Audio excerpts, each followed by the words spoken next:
Alright, hello. Welcome back, ladies and gentlemen. Son here, bringing you another First Descendant video, and today we're going to be going over the map of Albion, right? That's what I'm going to call it from now on, Albion. I don't know if that's the correct way to say it, but that's what I'm going to say, Albion. Now, we're going to start at the storage unit. Now, the storage unit has two places that it can be at. Well, it will be at, and that's at the beginning of the little area, and then over there by Anais. And if you look inside of your storage, you have like slots, right? You can purchase slots. That's basically what I'm getting at.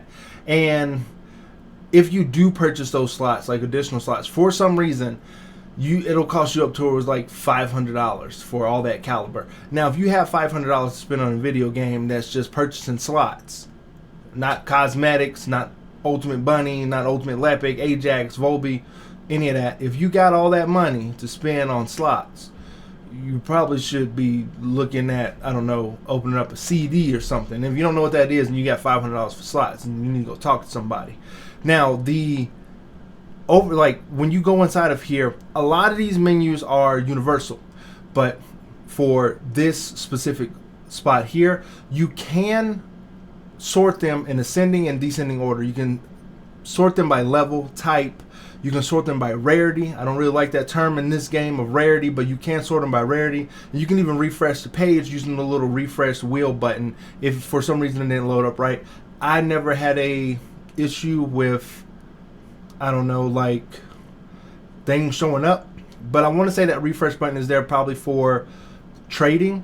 You may be trading with another player and the weapon isn't transferring over right away. Like they say it left their inventory and then it came into your storage and you got to refresh your box for it to show up, something like that.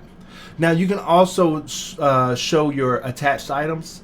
I don't like that verbiage again because I think it should be favorited, because when you think of attached items, when you're looking at guns or things for your gameplay, you're thinking attachments, extra add-ons, things like that. But I want to say the direction they were going in is like attached to it, your favorite type of deal. It's like implied. It's a lot of implication there. But you can also just clearly just go to your weapons, your reactors, stuff like that. So it's a good balance of for the storage box. Not much use for it yet, but we're gonna get some miles out of it. Just you wait. Now the mailbox. Now the mailbox here gives you bonus items if you played the beta, if you bought Caliber, if you, I don't know, receive messages, stuff like that. And the Lost and Found. The Lost and Found will have items in there that you may have lost during a mission. I don't think it works all the way right because some things have fallen off the map for me and I did not get those back. It doesn't pick up Kuiper. It doesn't pick up gold. So if you're not walking around the map picking that up physically, you're not getting it. Okay, so now we're going to talk about infiltration operations. Infiltration operations are your linear activities in order for you to get rewards. They go in a mode of hard and normal. Hard displayed in the red, normal displayed in the blue. The Transcendent mods and all these other modules and extra rewards you can get from here is by selecting more options in order to get a score at the end. If you're playing with a lot of people, then you have an individual score and you have a team score. And sometimes you just get a bunch of bunnies running through there, getting up these high scores. People think that's locking you out of loot, but I don't know. There's a more in-depth guide coming to all this stuff for the most part, so I can break it down. I can talk more about it so you can get a better understanding. But selecting more options. If you're by yourself and you're selecting more options at Albion, this isn't going to show up the select more options. If you're in a group of 2 or more people, it will show up because then you can private match. But in order for you to get these extra options to show up, you need to go to that planet. Unfortunately, I don't know if it's a bug, but you need to go to the planet, go to that mission, select your other options, start a private, because it's going to only be private. You can't do public when you select more options, and those are your negative modifiers to increase your score. Now you can also change the anamorphic reward by clicking the change button at the top to get an offshoot of better rewards for those harder missions. Now I'm going to just call them defense missions. Some of them are horde mode, some of them are defensive missions, some of them eliminate the target, whatever. But they're all sort of the same. Horde, defense, eliminate target, survive, last. And I don't think a lot of people are making it to 21 rounds. Like, I don't think a lot of people are. You need some really juicy builds for that. And there's no hard mode for that because it progressively gets harder the longer you stay in the activity. So that is a caveat to that. There's no hard mode. Now, if we talk about the interceptor person, the interceptor person has a normal and a hard mode, and what you need to know is you need to look at the person, the interceptor colossi thing. The colossi you're going to be fighting, right? I call it an interceptor, but it's a colossus. You need to know its weak points, what it's weak against, what you're basically needing to be like resistant against for this enemy, and where you're going to shoot it to do the most DPS. You need to know these things. Removable parts are what you can attach to, and the destructible parts is what's going to weaken the enemy down, break its shields faster, keep it from doing, I wouldn't say certain animations, but keeping it from staying as strong as it is. You're breaking down that Colossus in order to fight it. Now, the linked anamorphous materials, this is what you're going to decipher if you have them. How do you know you have it? There's a green check mark there if you have it to decipher. If you don't have a green check mark on any one of those anamorphous materials, then you don't have it to decipher. If you have no green check marks, you're going to fight this fight, you're going to get to the end, beat the guy, and have nothing to decipher. So you need specific anamorphous materials to decode in order to get certain rewards. Right? So again, a more in-depth detailed guide will come later. Now, the prime hands, mastery rank. A lot of people are stuck on mastery rank. Mastery rank needs like oh, I need to be mastery rank 30 like real quick. A lot of people have been playing this game for a while. Maybe they've only got to mastery rank 21. There's a lot of grinding in the game in order to get to mastery rank 21, 30, 25, whatever number over 15. If you're past 15, you've played a lot of the game. You've done a lot of the stuff. You probably know most of the stuff. Hopefully, there's some things here that's helping you guys out on, I don't know, sharing with your friends in order to get them into the First Descendant so you have more people to play with. But I digress. The mastery ranks provide a slew of benefits to you, your character, your kit, your guns, your mods, your modules, but I'm going to call them mods, for there. So if you go into your character inventory and you click on mastery rank, you can see the benefits. Now, they seem marginal at first. You have some small increases into your slots, your equipment slots, your storage slots, your capacity. Some things change and some things don't. Like within a big 10 range, you get like a plus something, and then they stay static for a while, and then only certain things upgrade. You're not going to get a plus 3 capacity at 26 and a plus 3 capacity at 27. That's not going to happen. You're going to get a plus 3 when you reach like, what, I don't know, 25 or something, or in this video, I don't think I'll go back to see that, but you're going to get marginal upgrades for, oh, I did go back. So it's still yeah, maybe 20. You're going to get that plus 3 at 20, but some other things statically, I mean, not statically, but they gradually increase by plus 1. So the Descendant instructor is very important. They're going to give you your first energy activator, your first catalyst. They're going to really be telling you things in the game that are important, but they change. Like, it talks so weird and so fast that you can't really follow it. You can't read it. And I watch a lot of anime, and I read a lot of subtitled anime, and I couldn't even keep up with it, and that was weird. I can understand the frustration with a character that looks so minimal telling you a bunch of important stuff, but you can't follow along, and you can't go back and read the text. So you're stuck watching a YouTube video on what to do next. That's whatever. All right, so we got this guy, Descendant, right? Whatever. I'm gonna call him Descendant. I think it's Descendant. Descendant almost seems to have no purpose in the game. He sells like 3 guns and some burning things, but he's the only guy in the game you can sell stuff to. So take that as you will. In order to get a whole bunch of gold in the game, you either got to do the Albion run, or you got to play a lot of the game, or you play the game kinda and you sell a bunch of stuff. Because if you got your build all kitted out, you're not going to really need a lot of stuff that's going to be dropping. If you don't need the components for breakdown, you're going to need the gold because you're still tweaking your build, mid-maxing it, all that jazz. So selling stuff is not a bad idea. Can it be better? Of course. But do they want you to go out there, sell a bunch of stuff, and then come back and make millions of dollars? No, they don't want you to do that either. They want you to keep playing the game. Now, let's go over to the workbench, right? The workbench repair station.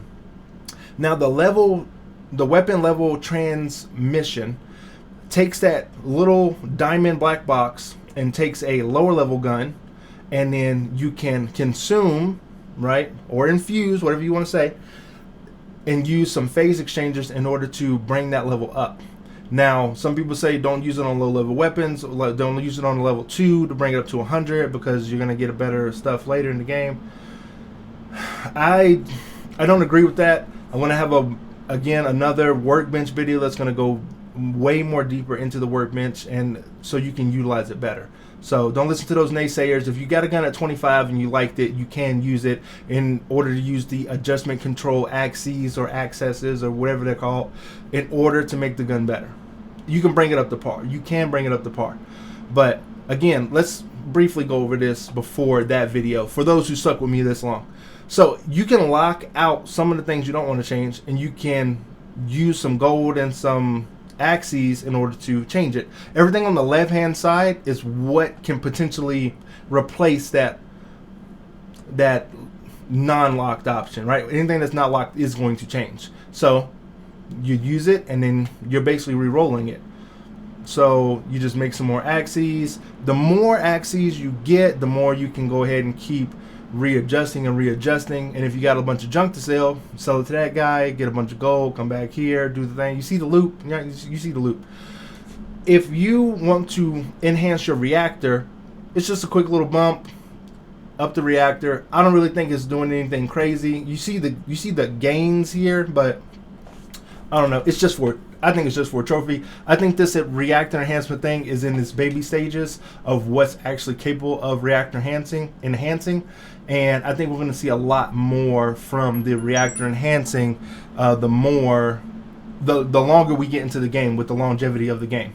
So let's go and discuss the laboratory. I'm not going to spend too much time on the laboratory, but it is located here. It is very, very stupid in my opinion that you don't get access to the laboratory until like Master Rank 10. What is that? It's a training ground. There's no other benefit to the laboratory besides testing stuff. Maybe they didn't want you to have access to the laboratory just, I don't know, willy-nilly. I don't know what game-breaking bug there was for the laboratory to be locked behind Master Rank 10. I think it's 10. Yeah, I think it's 10. But that didn't need to be a thing. That didn't. It's just a training ground. You can, whatever. I'm going to get off my soapbox for that. The training grounds are good for testing out your guns, your skills, how much DPS you're going to do, how much your dot damage you're going to be doing, how far your skills go out to, how much damage they do to groups of enemies, the level of enemies that it can defeat in what time frame, and what's really important when it comes to your specific character and everything that happens with your build. When it comes to builds, again, I'm just a repeated, I'm just can't even think of the analogy right now. I'm just on repeat. I'm going to come out with a video that's going to go more over each individual one of these aspects to break it down, right? But in a nutshell, the laboratory is a great place in order for you to get a gauge on what your character can do, especially if you have only played one or two characters. Most people probably got Sharon. I couldn't get Sharon like that. I grinded out that mission to get the last piece I needed for Sharon for like 2 hours, and I gave in. I just bought Sharon. Most people got Blair. Getting closer to the end of the game, they kind of just give you Blair, give you Sharon, they give you a Freya. I say give, but they're really easily accessible for those who want to commit a little bit more time to the game.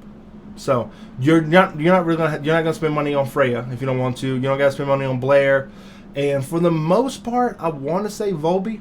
A lot of Volby parts, I think, are at like 38%. She's not terribly hard to get.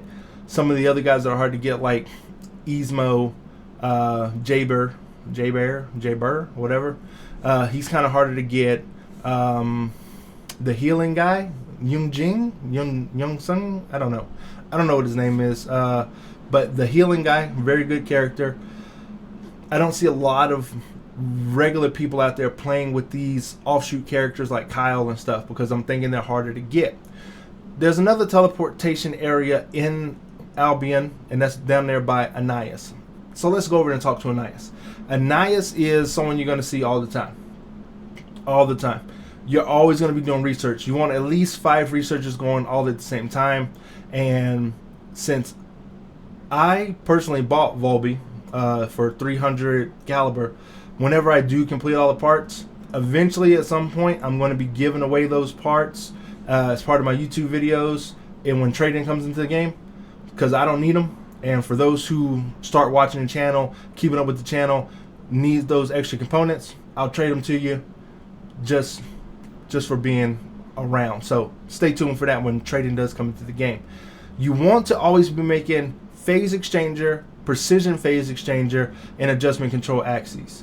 And the reason why you're going to be wanting these things all the time is they're going to be min-maxing and changing up your gear, tweaking some things. If you don't end up having those things, you're kind of stuck with what you got, and you're going to be wondering, why isn't my gun, why isn't my character, why isn't things being better? And that's because you're not adjusting your character, you're not tweaking it. If you want to go in here and search for any of the ultimate weapons, the Descendants and anything like that, again, I do not promote buying any of the ultimate characters. The base characters are kind of cheap. You do what you want with your money.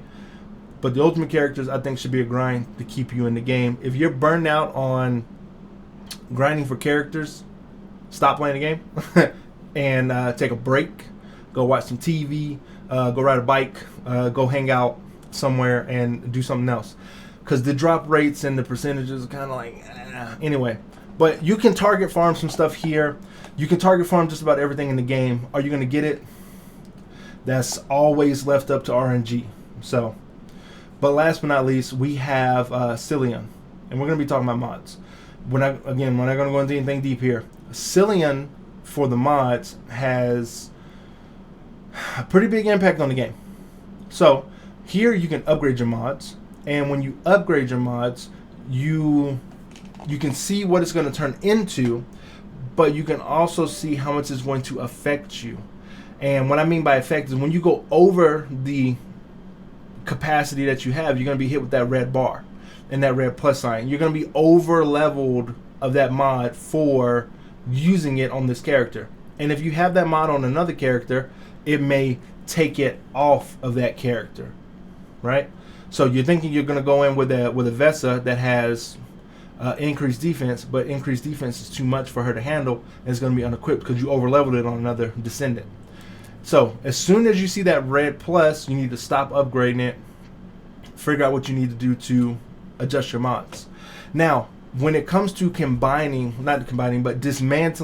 mods, you can dismantle just about all the duplicates for the blues and the purples. All the sorry about that. For all the purples and the blues. You're going to get purples and blues in spades. There's not going to be a time to where you're like, I really didn't get that purple mod at the end of this run. No, you're going to say that about Transcendent mods. You're going to say that about Ultimate mods. Now, dismantling things that you have in mass, hey, cool on you. If you're that guy or you're that gal and you have so many Transcendent modules that you can dismantle them, you just live that type of life, hey, more power to you, do you. But what I'm saying is, if you're not, if you're a casual just like me, and you have some duplicates, you only want to use those ultimates and those transcendents in a combined state for the extras, right? You're only combining ultimates together. You're only combining transcendents together to get a random ultimate or transcendent. Yes. So if you did this with purple or blues, you're gonna end up getting a consumed mag or a nimble fingers 9 times out of 10, something you already got, and you're gonna be like, what the heck? Like, that was a waste of time. I thought it was gonna make my module better, but all it does is combine some extra stuff you got together in order to see if you can get a random one that you don't got. So that's basically what combining modules ends up being, is it takes your extra stuff and then it turns it into potentially something that you may not have. For blues and purples, you're going to have them in spades. Don't waste your time. For the ultimates and the transcendents, you're going to want to do that in order to get more bang for your buck. So walk around the map, get Kuiper shards, dismantle your extra stuff, keep the golds, and keep the transcendents. All right. So what have we learned throughout this whole video? There are 2 teleport points. There are a multitude of ways for you to sort your gear. Everybody in the game has a purpose of some sort. They're not all pointless. And again, I'd like to thank you guys for watching, and stay tuned for the next specifically targeted videos. Shout out to anybody who's here at Albion and playing the First Descendant. I'd like to thank you guys for watching, and I will see you in the next one.